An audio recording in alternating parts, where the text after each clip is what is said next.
Mr. Warren here again. Another video for you for your next lesson for Creative Raw Media for R081 L03.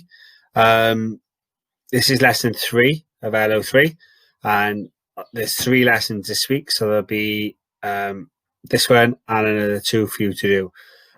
Same as always, you need to do the follow through the PowerPoint, create your own PowerPoint, any supporting documents, and you need to just upload those to Microsoft Teams for me to have a look at, and Mr. Wells will have a look through as well. I hope everybody's keeping well, and I'll go through the PowerPoint now. So basically, it's lesson 3 of pre-production skills. So by the end of this lesson, you need to be looking at visualization diagrams again, hand-drawn sketches, and some uses of software applications as well. So for your starter activity, I need you to discuss some reasons for creating a visualization diagram at the start of a new project. So on your PowerPoint you've already started, so that'll be R081 L03. The first slide or the next slide you're going to do on that will be the starter activity.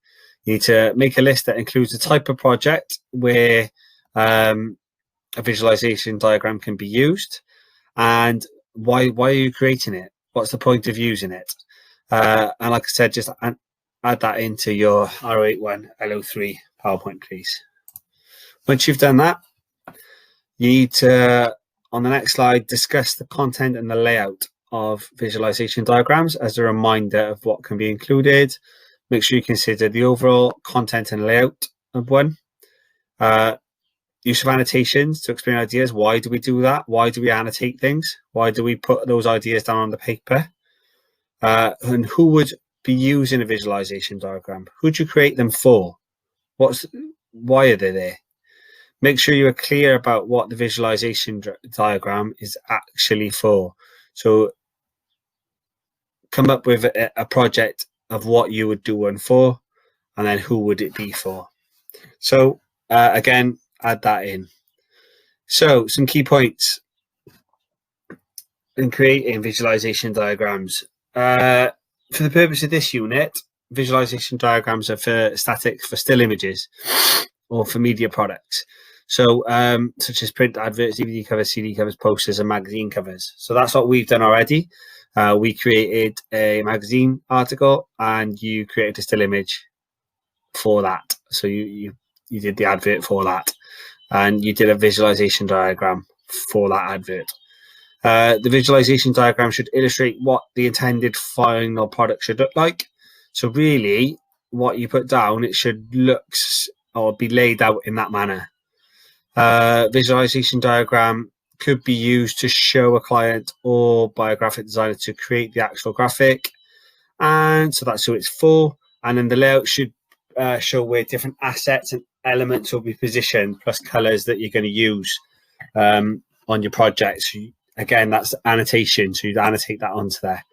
So a drawn by hand one is by there, where they've annotated it, they've said about the colors.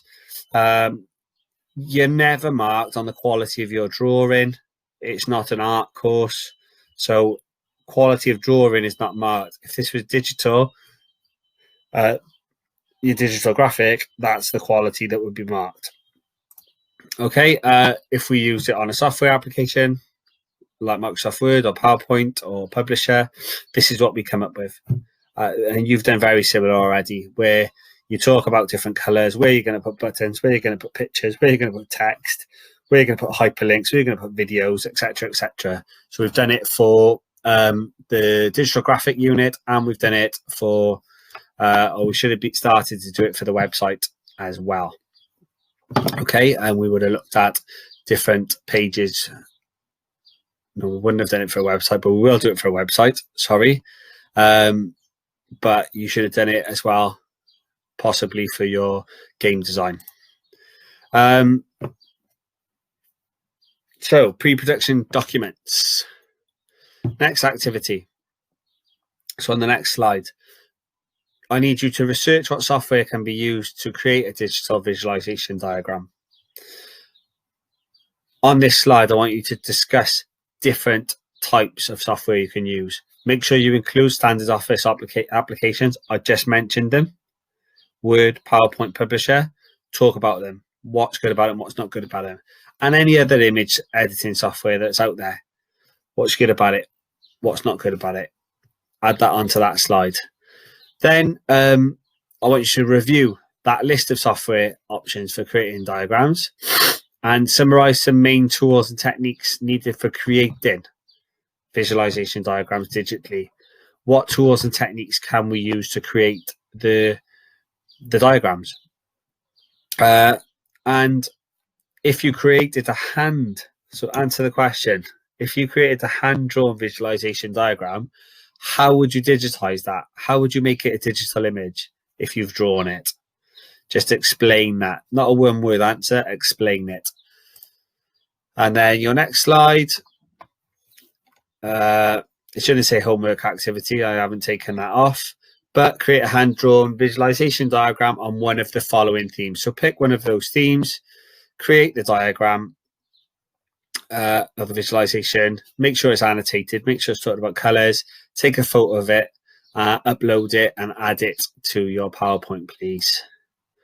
So overall, in this module, you should have learned about, or you will learn about visualization diagrams, hand-drawn one and software application based as well. Make sure you're doing your research so that you fully understand everything about this. Remember, whatever we're doing now in R081 will come up or could come up in your exam, and we utilize all of these skills in all 3 of our assignments anyway. Okay, so I'll catch up with you next lesson. Stay safe.